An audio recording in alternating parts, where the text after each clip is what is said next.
I get it. I'm leaving. What? I don't think we understand each other anymore. Fine. Then get the hell out of here. Yeah, I'll leave. Don't regret it. What? Who? You, of course.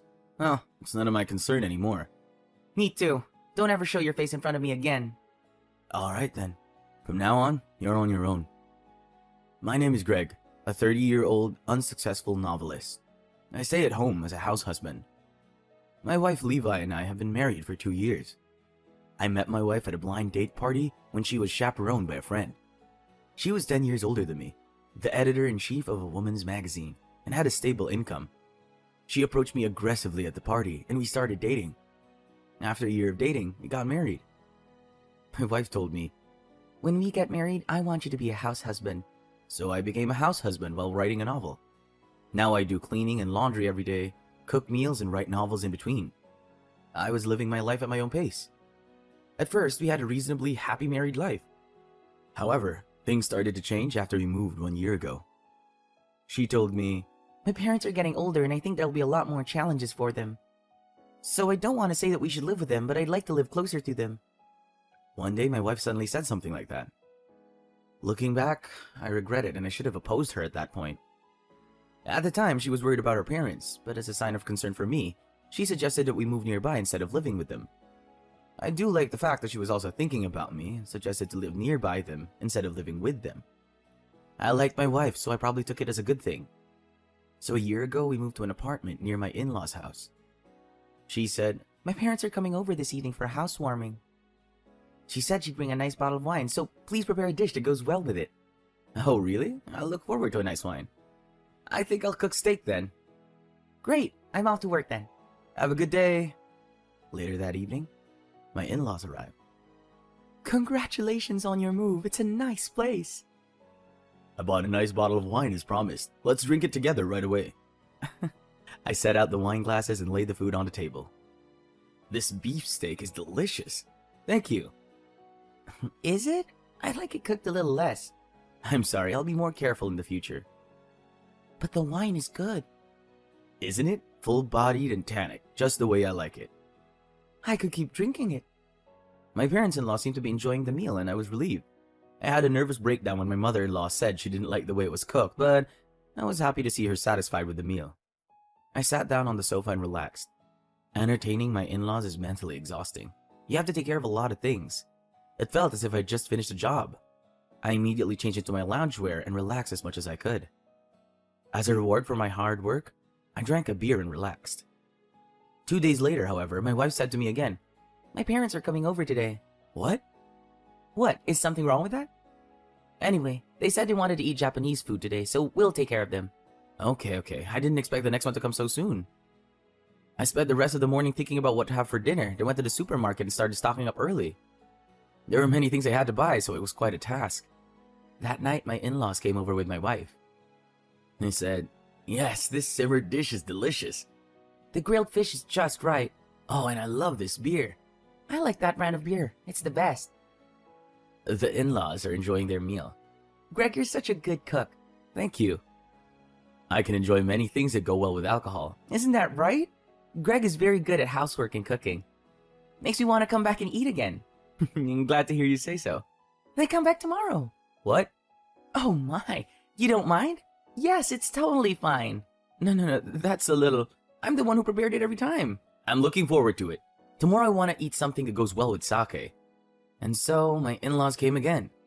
Why do I have to think so much about cooking every day to entertain my in-laws? After that, my in-laws continued to visit frequently for dinner, and they became more and more demanding. "Greg, can you get me a beer?" "Oh yes, I'll bring it right over."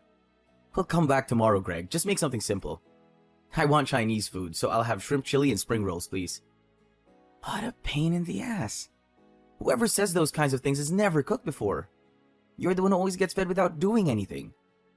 My in-laws come over for dinner every night. I was getting tired of it, so I decided to talk with my wife about it.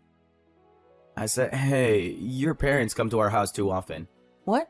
Oh really? But they seem to be having fun, so it's fine." "I'm not having fun at all. I have to take care of them, and it's hard to cook for them." "What are you talking about? You're having fun too, aren't you?" Her too. I wonder how many people are like this in the world. I think they should try cooking for themselves. I wonder if my wife is grateful towards me? Does she think I'm just a convenient housekeeper? I'm starting to distrust my wife a little bit. In times like this, it's no use moping around alone. The best thing I can do is ask someone to listen. I decided to meet with a good friend of mine and ask for advice. What? You're just like a servant or a housekeeper? My wife doesn't seem to be aware of the trouble she's causing me. The in-laws were at first not so demanding, but now it's like a routine that they come to our place to eat. No, that's not right. They almost live with you. Yeah, exactly. If things continue as they are, I'm afraid they're going to ask to move in with us. We have to think of something before that happens. Oh, that's right. Why don't you do the same thing and make your wife aware of it? Huh? In other words, you should invite your own parents every day. Then your wife will be concerned about it too. Your pain will be experienced firsthand and she'll understand. That may be true, but I'm going to try and put my friend's advice into practice. I'm going to ask my family to come over next week and have dinner with us. No, I can't next week. What? Why not? Next week my parents are coming. They'll probably be here for dinner 3 or 4 nights in a row. When I said that, my wife's eyes widened. She became angry. What? Of course you can't do that. What? Why not? My parents are fine, but not your parents. Why not? Because I'll have to be super considerate around them. And they're coming by every day? That's impossible. I've had to go through that impossible situation many times over the past year. Of course, you're a house husband. What? Anyway, don't ever invite your parents over. And if you don't like it, get out. I was terribly disappointed in my wife. I never imagined she had such a way of thinking. She talked as if a house husband had no human rights. I lost all affection for my wife at once. And I said, all right, I'm leaving.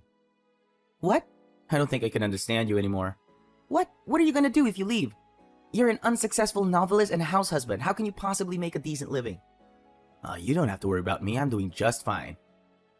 Oh, well then, get the hell out of my house. Yeah, of course I'll leave, but you'll regret it. What? Who? You. Well, it's not like I really care at this point anymore. I won't regret it. Don't ever show your face in front of me again. All right then, you're on your own from now on. With that, I packed my bags and left and went back to my parents' house. I mailed the divorce papers later and they were immediately returned with my wife's portion filled out. I immediately submitted it to the government office. Thus, my wife and I were safely divorced. It was an easy divorce after 2 years of marriage, but I have no regrets. If I hadn't done so, I would have gone mentally insane.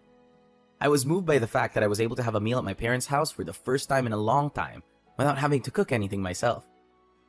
After that, I restarted writing novels in earnest. I decided to stay at home until my work got going and I had saved up some money. A few months later, my ex-wife suddenly came to my parents' house.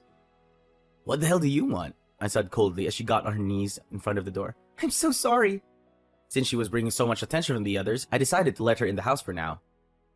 What the hell are you doing coming here out of the blue? I mean, didn't you say something about never showing your face in front of me again? After you left, my parents still came to the house.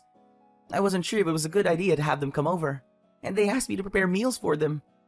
Anyway, I figured a casserole would be easy enough, so I did a casserole.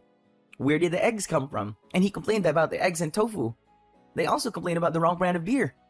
I didn't know that my mom and dad like different kinds of beer. They've said that without Greg, you're really nothing. I'm emotionally shattered. And I pay for all the food, so I can't save any money at all. And if I pay rent, it's a minus. Ex-wife's complaining in a rambling manner. I've talked to you about this a lot. But you didn't see it as important and treated your family with generosity. This is the result. You've created a mass of unbelievable greed. Please help me. It's my fault. I don't even want to cook anymore. I'm sick of seeing my parents' faces every day. Don't be ridiculous. Don't put your trust in me just because you're in trouble and ignore my feelings. After all, you're a child, just like your parents. You should get along with each other just fine. Now get out of here. If you stay any longer, I'll call the police.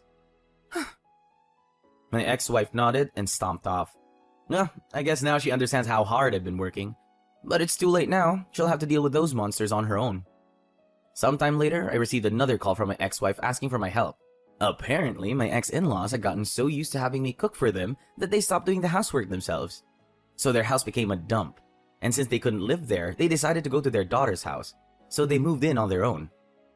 So now my ex-wife has a very hard life, cleaning her parents' dirty room every day, cooking every day, and working every day.